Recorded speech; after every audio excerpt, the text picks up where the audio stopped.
Monday morning. We're headed out to Bowling Green, Kentucky, the first leg of the Power Tour. Wish us luck.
Well, looks like we're almost to the entrance. Just a little bit of a bottle up here. We tried the other entrance. We're going in the other road in the same way, so we decided to just stay in this lane and tough it out. See how long it takes us to get into Beach Bend. Still in line, been about an hour. We're still about 3/4 of a mile. The road turning to Beach Bend.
we've got a little problem here. I don't know what that's off of. All right, so here's what happened to me today. The air conditioner compressor, which was new from Rock Auto, locked up. It turned, slung the belt off, and when it slung the belt off, it got into the alternator belt, chewed it up, and slung it off. I was able to put the alternator belt back on and make it to an advanced auto, and got another belt for it. Just got the new belt put on, so we're back in business. The other dilemma we had today was the trying to get into Beach Bend Park was a nightmare. We set in traffic over 2 hours before we ever actually got into the place. So not good. Okay, on a bright note today, we did get a few free goodies when we done the check-in at the Motorsports Park. So here's what we got. Cap, a license plate, which was this is 30 years for the Power Tour, 95 to 2024. Some WD-40 stuff. The Hot Rod Power Tour sticker. It says, actually, it's hard to see, but it says Hot Rod Power Tour right below it. Here, keychain. Bowling Green sticker. Another sticker. And a bag that it all came in. I'm not down in Bowling Green at all.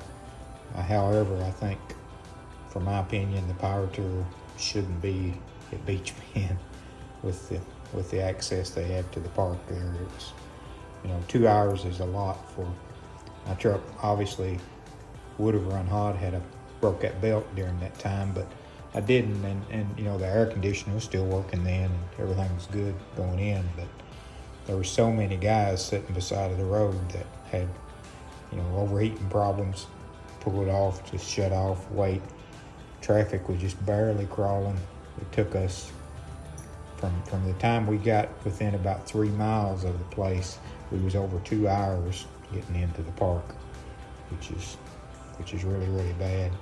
So about the time we got to the park road, then the police arrived and decided they would open up both lanes, where they would have 2 lanes going in, stopped the two-way traffic and just made it one way in, which helped some. But by that time we was almost to the park, so it didn't really matter. But now I have to say the check-in at the Motorsports Park went flawlessly. I was in and out of there probably in 10 minutes and had all of our credentials and ready to go. But I did take some video out in the parking lot for that, and for some of the cars there.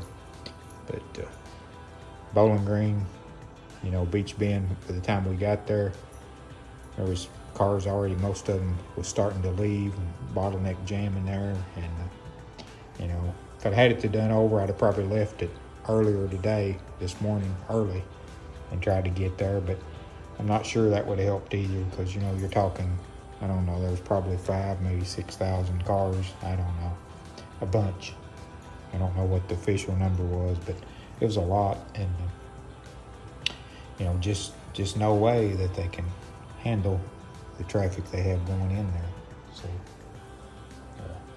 after deliberation today with the wife and talking it over, I think we're just going to head back home and forget the Tennessee, the Lebanon.